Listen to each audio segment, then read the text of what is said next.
तो मेरा ये कहना है कि सरकार जब होती है तो उनको कानून के हिसाब से काम करना चाहिए, किसी भी वर्ग के साथ भेदभाव नहीं करना चाहिए।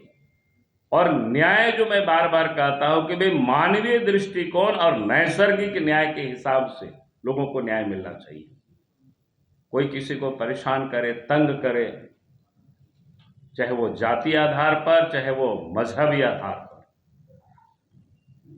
तो ये कतई सरकार को बर्दाश्त नहीं करना चाहिए। लेकिन इस राज्य में जो आज जब से हेमंत सोरेन की सरकार बनी है, तो ये जानबूझ करके वोट बैंक की राजनीति के लिए समाज को या राज्य को हिंसा की ओर धकेल रही है। ये बड़ा खतरनाक खेल खेल रही है।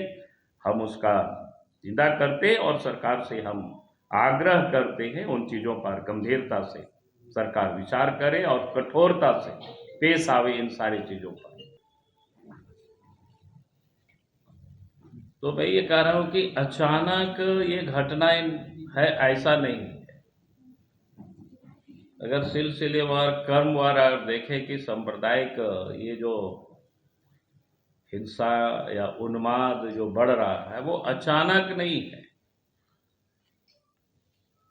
ये एक बिल्कुल सुनियोजित तरीके से इस प्रकार की घटना को अंजाम भी दिया जा रहा है। और आश्चर्य यह है कि और उसमें से सरकार की ओर से कहीं ना कहीं ऐसे तत्वों को संरक्षण मिल रहा है। और जिस कारण से आज प्रदेश में एक प्रकार से जो सांप्रदायिक तनाव या तापीस वो अब एहसास हो रहा है। और मैं समझता हूं कि राज्य के लिए वो बिल्कुल, राज्य के लिए, समाज के लिए या विकास के लिए कहीं से भी वो उचित नहीं है, बिल्कुल अनुचित है। अगर इसी प्रकार की सद्भावना बिगाड़ती रही और सांप्रदायिक उन्माद फैलते रहा तो फिर राज्य एक और अंधेरे की गलियों में भटक जाएगा। अगर आप शुरू से देखें तो आज जो वर्तमान सरकार है वो एकदम वोट बैंक की राजनीति के खातिर उसको प्रोत्साहित करना, उसको संरक्षण देना। बोले अगर शुरू की घटना आप याद करें, लाहौर दंगा की घटना, वो उसी प्रकार की घटनाएं घटी जो सीएए के विरोध में उत्साह क्या बोलते हैं विरोध कर रहे, उसके समर्थन में जो लोगों ने जुलूस निकाला परमिशन करके, और पुलिस के सामने फिर पथराव हुआ, जो घटनाएं घटी आप सब लोगों के समझ है ये सारे।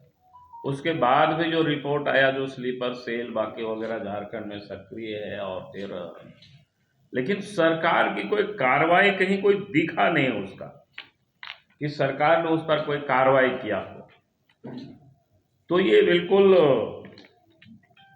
लगता है कि सरकार अपनी वोट बैंक के कारण, वोट बैंक के खातिर बिल्कुल उसको क्या कहते हैं कि अंधे हो गए हैं या जानबूझ करके समाज को उस ओर धकेल रहे हैं।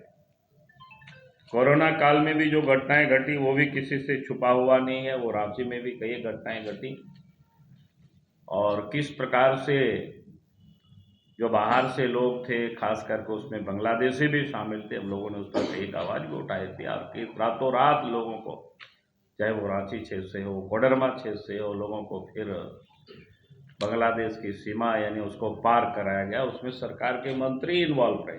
हमने उस वक्त भी कहा था कि पूरे मामले